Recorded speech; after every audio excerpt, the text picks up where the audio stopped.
20 سال جو ریاست کا ایکٹ رہا ہے یہ غیر قانونی ہے، غیر آئینی ہے، اور یہ دنیا کے کسی اخلاق کے معیار پر پورا نہیں اترتا.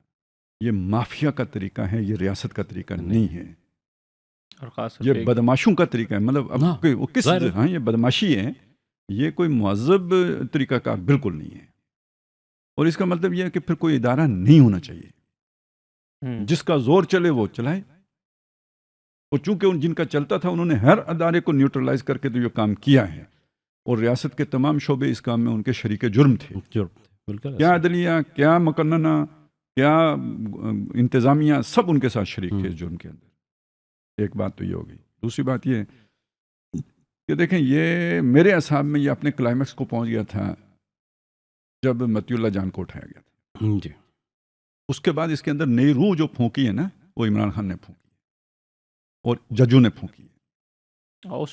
اب یہ جو ایک چیز ہے نا وہ کیا ہے، بڑی ڈھٹائی کہ اگر وہاں پہ ایک جگہ پہ پہنچ کے نا وہ چیز اب ختم ہو گئی تھی، یعنی اپنے جیسے ہوتا ہے نا، آپ جب کلائمیکس کو ٹچ کرتے ہیں اس کے بعد پھر یعنی خود بخود ریورسل شروع ہوتا ہے.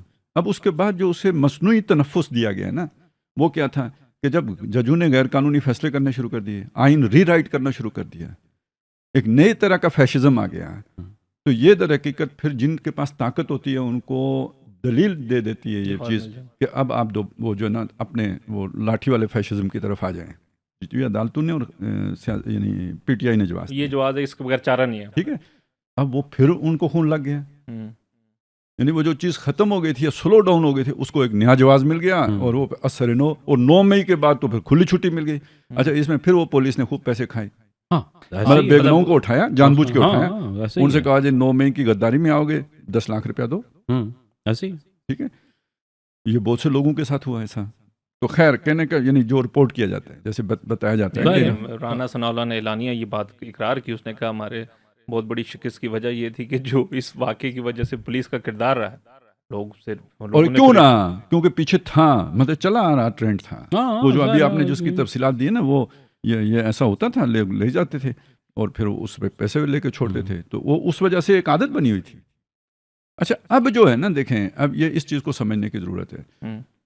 یعنی اس اعتبار سے تو ہم کہیں گے کہ چلیں جس طرح سے بھی ہو رہا ہے، جو بھی پیچھے نیتیں ہیں، جو بھی اس کے موٹیوز ہیں، وہ اپنی جگہ پہ، لیکن یہ کہ بہرحال یہ اچھا ہو رہا ہے کہ اب قانون کی طرف واپس آ رہے ہیں. ایک بات تو یہاں تک تو بات ٹھیک ہے.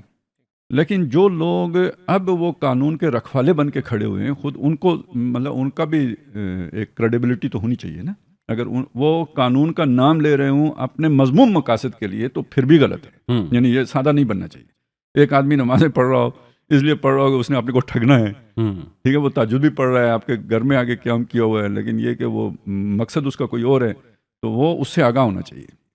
وہ کیا ہے کہ بھئی جب آپ کے خلاف ریفرنس ہے فرض کریں، اور وہ اگر ایسا ہے کہ جس میں آپ بچ نہیں سکتے، تو آپ اپنے آپ کو مطلب شہادت کے مرتبے پہ فائز کرنے کے لیے مجاہد بن گئے ہوئے ہیں.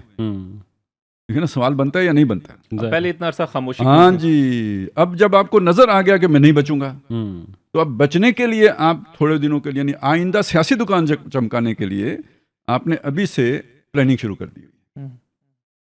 تو یہ آپ کا ارادہ نہیں بھی ہے تو بادی النظر میں یوں دکھتا ہے.